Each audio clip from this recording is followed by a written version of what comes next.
সেনাবাহিনী নিয়ে অনেক কথা হচ্ছে, সেনাপ্রধানকে নিয়েও অনেক কথা হচ্ছে। যখন আওয়ামী লীগের বিরুদ্ধে নিষেধাজ্ঞা দেওয়া হলো, আওয়ামী লীগের কর্মকাণ্ডের বিরুদ্ধে নিষেধাজ্ঞা দেওয়া হলো, তখন সেনাপ্রধান কেন চুপ আছেন?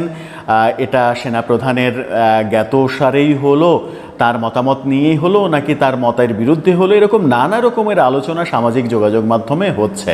ইতিমধ্যে বুঝতেই পারছেন আজকের খবরটি কতটা গুরুত্বপূর্ণ একটি খবর। বন্ধুরা চলুন ভিডিওতে আজকে আর বেশি কথা বাড়াবো না, সরাসরি আজকে আমরা চলে যাব মূল ভিডিওতে। আর সেখানে আজকে আমরা দেখব আজকের খবরের বিস্তারিত। সেনাবাহিনীর কথা, সেনাপ্রধানের কথা, সেনাপ্রধানকে নিয়ে নানা রকমের গুজব চারিদিকে রটানো হচ্ছে।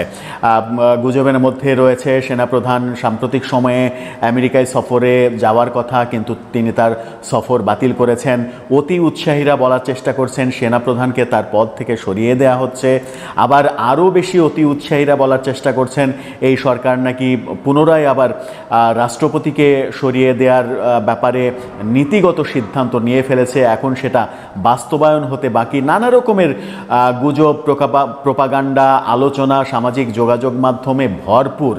সেগুলোর কোনোটারই বাস্তবতা এখন পর্যন্ত দেখা না গেলেও সেগুলো চলছে। এরই মাঝে বাংলাদেশ প্রতিদিনে একটা বিশেষ লেখা লিখেছে, সেনা ম্যাজিস্ট্রেসি বহালে কুচক্রের মাথায় বাজ। আপনারা স্ক্রিনশটে দেখে নিতে পারেন সেই শিরোনামটা। তারা সেখানে যেটা বলছে সেটা হচ্ছে যে মহল বিশেষ খুব আশায় ছিল সেনা, নৌ ও বিমান বাহিনী কর্মকর্তাদের ম্যাজিস্ট্রেসি আর থাকছে না, মাঠেও থাকবে না বাহিনীগুলো, এবার ঠিকই তাদের তুলে নেওয়া হবে, এমন আশায় গুড়ে বালি পড়েছে জনপ্রশাসন মন্ত্রণালয়ের একটা প্রজ্ঞাপনে। জনপ্রশাসন মন্ত্রণালয়ের নতুন প্রজ্ঞাপনকে তারা সামনে নিয়ে এসেছে এবং জনপ্রশাসন মন্ত্রণালয় যেটা বলতেছে সেটা হচ্ছে যে আগামী 14ই মে থেকে আরও 60 দিনের জন্য সেনাবাহিনীকে ম্যাজিস্ট্রেসি পাওয়ার দেয়া হয়েছে। অর্থাৎ পরবর্তী আরও 2 মাস সেনাবাহিনী মাঠে থাকবে, ম্যাজিস্ট্রেসি পাওয়ারও তাদের উপরে থাকবে। কেন এই লেখা লিখলো? এই লেখার মূল উদ্দেশ্য হচ্ছে এক শ্রেণীর কুচক্রী মহল নাকি এরকম প্ল্যান করছিল যে সেনাবাহিনীর ম্যাজিস্ট্রেসি পাওয়ার উঠে গেলে সেনাবাহিনী যদি ব্যারাকে ফিরে যায়, ক্যান্টনমেন্টে ফিরে যায়, তখন দেশে অস্থিরতা তৈরি করার একটা প্ল্যান তারা করছিল। দেশ জুড়ে নৈরাজ্য তৈরি করবে, অস্থিরতা তৈরি করবে এবং সেটার ফায়দা নেবে। সেটা কারা এই লেখাতে উল্লেখ করা হয়নি। সেই ফায়দাটা নেওয়ার জন্য আশায় বুক বেঁধেছিল, কিন্তু জনপ্রশাসন মন্ত্রণালয় যখন প্রজ্ঞাপন জারি করলো যে 14ই মে থেকে পুনরায় সেনাবাহিনী আবার মাঠে থাকছে, তখন সেই চক্রান্ত নাকি ভেস্তে গেল।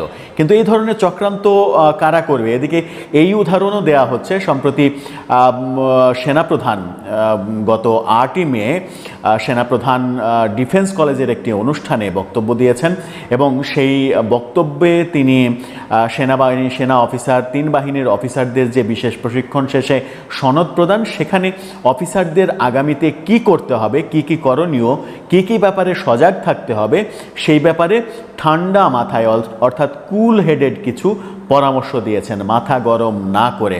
সেনাপ্রধান খুবই সতর্ক, দেশে যেন কোনো অস্থিরতা, নৈরাজ্যের সৃষ্টি না হয় সেই ব্যাপারে, সেটাই বাংলাদেশ প্রতিদিন বলার চেষ্টা করছে। বাংলাদেশ প্রতিদিনের লেখাতে তারা কি আওয়ামী লীগকে ইন্ডিকেট করে এই কথাটা বলার চেষ্টা করলো যে আওয়ামী লীগ সেনাবাহিনী যখন ব্যারাকে ফিরে যাবে, ক্যান্টনমেন্টে ফিরে যাবে, তখন সেই সুযোগে দেশে অস্থিরতা তৈরি করার একটা প্ল্যান করছিল, সেই প্ল্যানটা ভেস্তে গেল?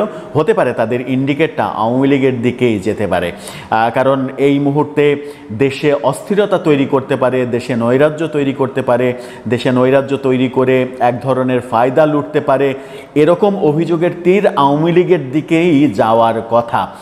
কারণ যারা আওয়ামী লীগের সমালোচক তারা আওয়ামী লীগকেই এই অভিযোগে অভিযুক্ত করবেন যে আওয়ামী লীগ সুযোগের অপেক্ষায় বসে আছে, একেবারে শিকারী বাঘের মতো সুযোগের অপেক্ষায় ওঁত পেতে বসে আছে, সুযোগ পেলেই তারা ছোবল মারবে।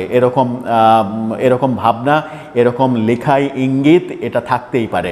যদি বাংলাদেশ প্রতিদিন সেরকম ব্যাপারই রাখে, তাহলে তো এতদিন থেকে আলোচনা চলছিল, বিভিন্নজন হাসনাত আবদুল্লাদের বিভিন্ন কথাবার্তায় তো মনে হচ্ছিল যে সেনাবাহিনী সেনাবাহিনী প্রধান আওয়ামী লীগের পারপাস সার্ভ করছে, আওয়ামী লীগের পক্ষে কাজ করছে, ভারতের সঙ্গে সাজসে তিনি আওয়ামী লীগের পক্ষে কাজ করছেন, এরকম নানা প্রচার প্রপাগান্ডা তো আমরা দেখেছি। বিদেশ থেকেও বিভিন্ন ওহি আসতে দেখেছি সেনা প্রধানের বিরুদ্ধে, সেনা প্রধানকে নানা রকমের ন্যাক্কারজনক সমালোচনা করে। কিন্তু আদতেও কি সেনাপ্রধান কারো পক্ষে বায়াসড হয়ে কাজ করছেন, কিংবা সেনাবাহিনী কারো পক্ষে বায়াসড হয়ে কাজ করছেন? যে সেনাবাহিনী জুলাই আগস্ট আন্দোলনে কিংবা গণ অভ্যুত্থানে সাপোর্ট না দিলে সেই অভ্যুত্থানে বিজয়টা বিলম্বিত হতে পারত, নাও হতে পারত, সেই সেনাবাহিনীকে যেভাবে আক্রমণ করা হচ্ছে, আঘাত করা হচ্ছে, নানাভাবে সমালোচনার তীরবিদ্ধ করা হচ্ছে, তাতে করে নানা রকমের প্রশ্ন সামনে আসে। আবার বাংলাদেশ প্রতিদিনের এই লেখাটা যিনি লিখেছেন তিনি যেভাবে ইন্ডিকেট করতে চাইলেন আওয়ামী লীগের দিকে, সেটারও কতটা বাস্তবতা রয়েছে, যদিও সেখানে পরিষ্কার করা নাই যে এটা আওয়ামী লীগের চক্রান্ত কিংবা আওয়ামী লীগের কর্মসূচি এরকম হতে পারত, এরকম কিছু লেখা নেই। কিন্তু মনে হচ্ছে যে আওয়ামী লীগকে ইন্ডিকেট করা হয়েছে। যদি আওয়ামী লীগকে ইন্ডিকেট করে থাকা হয় তাহলে বাস্তবতা কি? আওয়ামী লীগের কি সেই শক্তি এখন রয়েছে যে সুযোগ বুঝে ওত পেতে থেকে ঝোপ বুঝে কোপ মেরে একটা ম্যাসাকার অবস্থা তৈরি করার? আমার মনে হয় যে সেটা বোধহয় নেই, বাস্তবতা ভিন্ন। দর্শক, আপনার কি মনে হয়? এই লিখার মাঝে যা যদি আপনি বুঝে থাকেন, সেনা প্রধান এবং সেনাবাহিনীকে নিয়ে যেভাবে বিতর্কের জন্ম দেওয়া হচ্ছে, সেগুলো আর কতদিন অব্যাহত থাকবে? আপনার মতামত জানিয়ে লিখতে পারেন আমাদের। ধন্যবাদ প্রিয় দর্শকবৃন্দ, আমাদের ফুল ভিডিওটি দেখার জন্য আপনাকে জানাই অসংখ্য ধন্যবাদ। তো বন্ধুরা, আজকের এই নিউজটি দেখে আপনাদের কি মতামত অবশ্যই কমেন্ট বক্সে কমেন্ট করতে ভুলবেন না। আর হ্যাঁ, এমন নিত্য নতুন আপডেট খবর সবার আগে পেতে চাইলে এখনই আমাদের এই পিচ্চি সাকিব ইউটিউব চ্যানেলটি সাবস্ক্রাইব করুন। ধন্যবাদ।